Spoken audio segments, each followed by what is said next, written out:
None Shall Intrude is definitely awesome, so I have a guide here to make winning this game easy. I'm going to use silver scales for our boss mechanic, gives us armor for the last fight that we will need. Emilgian Scepter, the key to this build, definitely need that. Red Rock Scarab, handy, gives us some extra damage with the lava, but it's all about that Emilgian Scepter. The main talent I'll use here is Black Dragon, which gives me some dark fireballs, but apart from that, click on what you want. Hey, your first fights are easy, we're skipping it. We're moving on to the real key here. There's a big map that we'll unlock, but we want armies. The armies give us 100 attack to our fireball. This strategy is all about searching, exploring, and getting to those armies. Now, when you play the start, these armies can be tricky because there's so many different characters. Just gonna throw a few different abilities down here.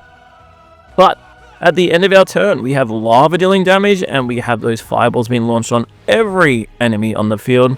So this strategy changes the game from clearing enemies to just focusing on the bad guys. Focus on the heroes. We want to unlock as much as we can and then get down to these raid fights. So starting off with the Dragon Slayer, our Act 1 boss, he's going to put some footmen on the map, which we're just going to clear them instantaneously. So what you want to be doing is using your cards, trying to inhale if you can, because it makes those dark fireballs even more powerful. And it just becomes a damage rush at this point. You are not going to have any trouble at all with any of the raid bosses, with any of the Act bosses, all the way until the last one. He's done, his brothers come and say, we'll fight another day, and we're back to the map. We're back to trying to clear and gain access to more armies. Now, I've had some runs where I've got quite a lot. I've had some runs where I haven't found as many, so you can focus on some of these sort of mini bosses.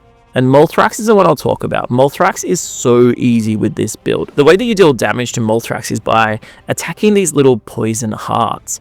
And I actually noticed that the fireballs that were sending on the poison hearts was triggering my lava boss mechanic, which meant that I was doing so much damage. You'll see here that when the turn ends, it just pretty much clears the whole map. We're having no problem at all with this Molthrax. And essentially, because we're clearing the poison hearts before he can even put them on the map, we're just waiting. Moving on to our next stage. Now, you're going to have the chance to get some items, some cards. I only choose things that have fire in them. So creating 3 fireballs. Anything that gives you inhale with fire is really good as well. And you'll get some rewards, some relics, and a lot of the time they're not going to do anything. So just click on whatever you want. On to Act 2 boss.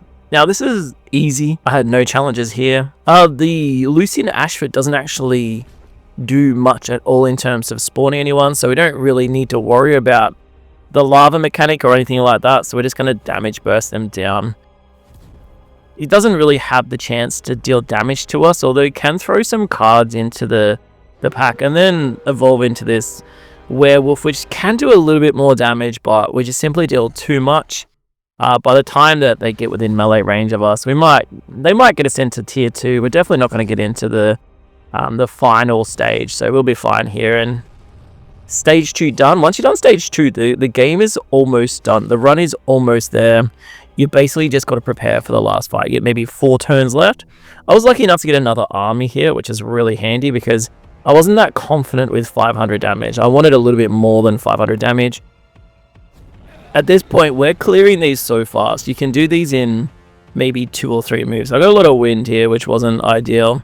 I probably could have done that better and used some lava and got some extra action points and cleared it in 2. But I think I did this in 3 moves. But you can pretty much win these fights without doing anything. You just end turn and then you'll eventually win it.